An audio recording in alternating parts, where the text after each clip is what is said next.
Hello guys, my name is Madhur and welcome to my channel.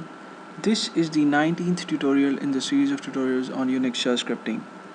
Now, in the last tutorial we learned to use variables in our shell scripts.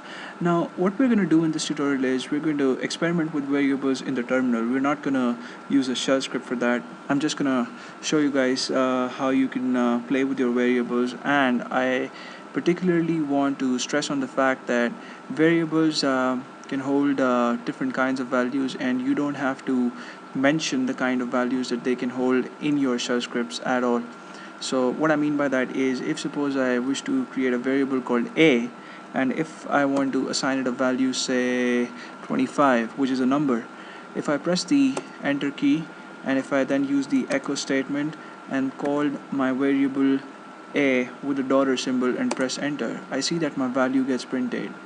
Now, if suppose I wish to change the value of a from 25 to a string, then I can do that, and I don't have to remove my variable and then create it again. To do that, I can simply change the value by assigning it a new value like hey, what's up?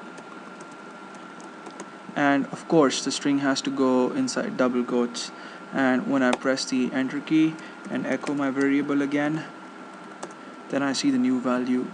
And what basically happens is, when you create a variable and when you assign it a value, even if you use numbers in your value, the shell stores the variable as a string, and if you want the shell to use the numeric value that the variable holds, then you have to tell it in advance. And when we check out commands like expr or bc for mathematical expression evaluation, at that time we'll see how that's done.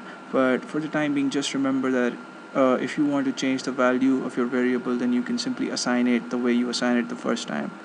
So that was it. And now, as in the last tutorial, we're going to create a script file and we're going to do something with it.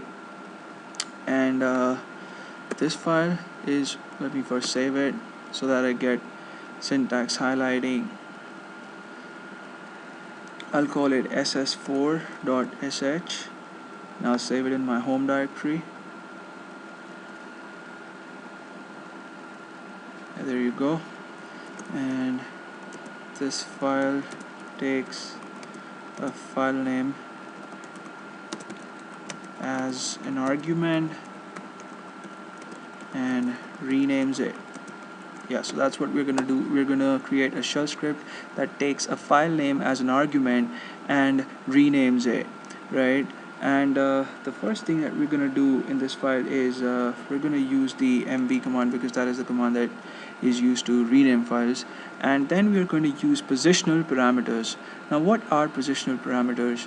Positional parameters are basically system variables that hold the values that we provide at the time of running a shell script. That is, when you type in your sh command and then you type in the file name, the script that you are executing, anything that would follow the script name would be the arguments to the script, and they would be stored in system variables. And well, you'll get a hang of it in just a moment.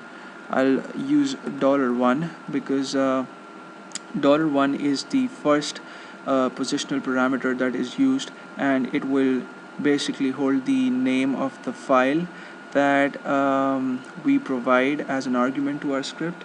And then we'll ask the user to provide us the alternate name, and that can be stored in $2. And then we'll basically display our second file using cat. So that's what we're going to do in this script. And before we execute it, let me first create a script file, a regular text file, and I'll call it test. And I'll just put in some text in it, like this is a test file, and I see where it is in my home folder. It's right there, and it'll soon be renamed. And I'll execute my script file ss4.sh, and I'll provide the name test as the first argument, and the second argument will be the new name, and this will be stored in $1, and the shell will use $1 as test. and whatever will follow will be stored in $2. So wait a second, let me first execute it and show it to you guys. Now I'll call this file output, and when I press the enter key, I see that I get the output of my test file. But when I run ls, I see that I no longer have my test file in my home directory, but I have a file called output. So my file has been successfully renamed. Now if suppose I do not want to provide the second file name in my as an argument, but if suppose I want to ask the user to provide the second file name to me while the script is executing, then that's also possible. Provide a file name, and then I'll read it, read name, and then maybe I can do wait a second, mv can go from here, we can place mv here, mv $1 space $name, and then cat $name. I can save this file. Let me first clear my terminal so that we don't get confused with the output, and I don't have to provide output as a file name this time.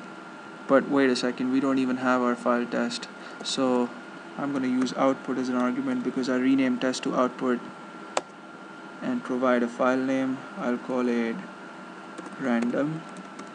When I press the enter key, I see the output of random, and when I run ls, I see that I no longer have output, but I have random as a file. So there you go. I wasn't at my best at explaining the concept of positional parameters, but I'll make up for it, trust me on that. I'm running out of time in this tutorial, but in the next tutorial we're going to continue our discussion on positional parameters, and we'll probably prepare another shell script. So thank you so much for watching this tutorial, and I'll see you guys in the next one, and please subscribe to my channel.